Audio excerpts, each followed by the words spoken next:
সালাফে সালেহিন, তাবিন, তাবিন, তাদের বইগুলো আপনি উঠিয়ে দেখবেন, আরবি বইগুলোতে, আরবিতে এই ভাষাতে তাকে বর্ণনা করা হয়েছে নওয়াকিদুল ঈমান, নওয়াকিদুল ইসলাম, ইসলাম কিভাবে ভঙ্গ হয়ে যায়, ঈমান কিভাবে ভঙ্গ হয়ে যায়। এই বিষয়টা খুব জটিল, গুরুত্বপূর্ণ বিষয়, আমাদেরকে জানতে হবে। প্রত্যেক মানুষকে নোট করা দরকার, মাইন্ডে গেঁথে নেওয়া দরকার, ভালোভাবে মুখস্থ করে নেওয়া দরকার, যাতে করে আমি বেঁচে থাকি। আমরা রাস্তাতে চলাচল করি, তখন অনেক জায়গাতে দেখা যায় যে গাড্ডা আছে কিছু জায়গাতে, তখন সেখানে লিখে দেওয়া হয় যে সাবধান, অ্যালার্ট, সামনে গর্ত আছে, সাবধানে চলবেন। ঈমানের ক্ষেত্রে মানুষকে মজবুত হতে হবে, অ্যালার্ট হতে হবে, বেঁচে থাকতে হবে। ওই জায়গাতে যদি একটু মিস্টেক হয়ে যায়, ভুল হয়ে যায়, ইসলাম থেকে বেরিয়ে যাবে, চিরস্থায়ী, চিরদিন সেই জায়গাতে জাহান্নামে পড়ে থাকতে হবে। তার মানে আমাদেরকে কত সজাগ হতে হবে, অ্যালার্ট হতে হবে আমাদেরকে। এই দুনিয়াতে কি কারণে এসেছি?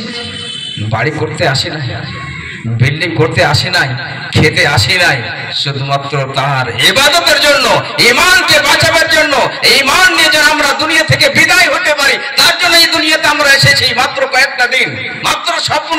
তাহলে ঈমান কি করে আমরা বাঁচাবো? কি কারণে ঈমান ভঙ্গ হয়ে যায়, নষ্ট হয়ে যায়, ওই কারণগুলো এক এক করে আমি ধীরে ধীরে বলার চেষ্টা করব। এবং প্রত্যেক মানুষকে জানা দরকার, মুখস্থ করা দরকার।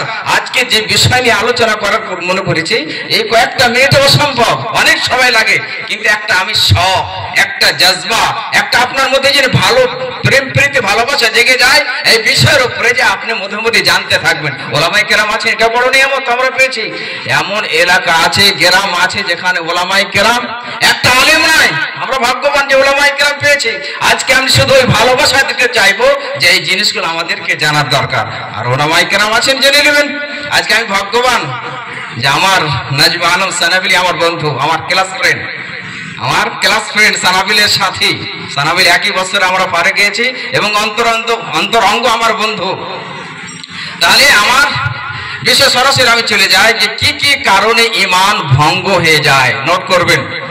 নাম্বার 1, অস্বীকার করলে ঈমান ভঙ্গ হয়ে যায়, নষ্ট হয়ে যায়, কাফের হয়ে যায়, ইসলাম থেকে বের হয়ে যায়।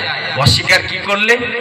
যেমন আল্লাহ আমাদের সৃষ্টিকর্তা, আল্লাহ আমাদের মালিক, আল্লাহ শুধুমাত্র আমাদের ইবাদতের যোগ্য। কোন ব্যক্তি যদি এই কথাকে অস্বীকার করে দেয় যে না, আমি সৃষ্টিকর্তাকে মানি না, আমি আমার খালিককে মানি না, আমার মালিককে আমি মানি না, আমার ইবাদতের কে যোগ্য, আমি কথা মানি না, কাফের হয়ে যাবে, ঈমান নষ্ট হয়ে যাবে, বরবাদ হয়ে গেল, শেষ হয়ে গেল। কেউ যদি অস্বীকার না করে, কিন্তু কিছু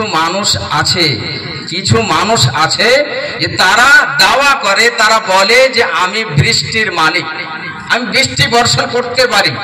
কিছু লোক বলে যে আমি সন্তান দিতে পারি।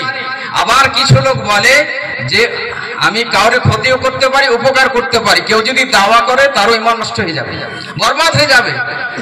কেউ যদি অস্বীকার করলো না, দাওয়াও করলো না, কিন্তু যে মানুষেরা দাওয়া করছে যে আমি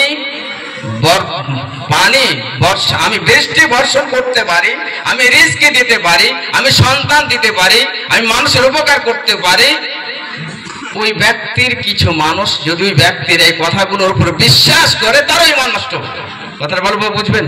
কতগুলো মানুষ আছে যে সে অস্বীকারও করে না, দাওয়াও পেশ করে না, কিন্তু যে সমস্ত মানুষেরা বলে যে আমি সন্তান দিতে পারি, হ্যাঁ ঠিক আছে, হ্যাঁ সন্তান দিতে পারি, তো চলো ওই লোকটার কাছে, আপনার সন্তান হয় না আপনার বাড়িতে ছেলে নাই, চলো মুখ বাজারের কাছে যাও, সন্তান দিতে পারে, নাউজুবিল্লাহ। এই যে আপনি বিশ্বাস রাখলেন, আপনি সেখানে গেলেন, ঈমান নষ্ট, শেষ, বরবাদ হয়ে গেল।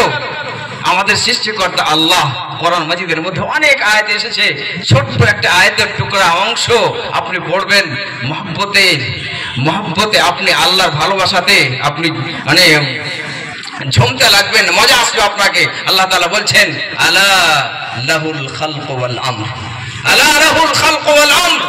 শুনে রাখো, মনে রেখে নাও এই কথাকে, সৃষ্টির শুধুমাত্র আসল মালিক হচ্ছে আল্লাহ, শুধুমাত্র সৃষ্টির মালিক আল্লাহ। যখন আল্লাহ তাআলা সৃষ্টির আসল মালিক, তো শুধুমাত্র হুকুম চলবে তারই, আল্লাহর।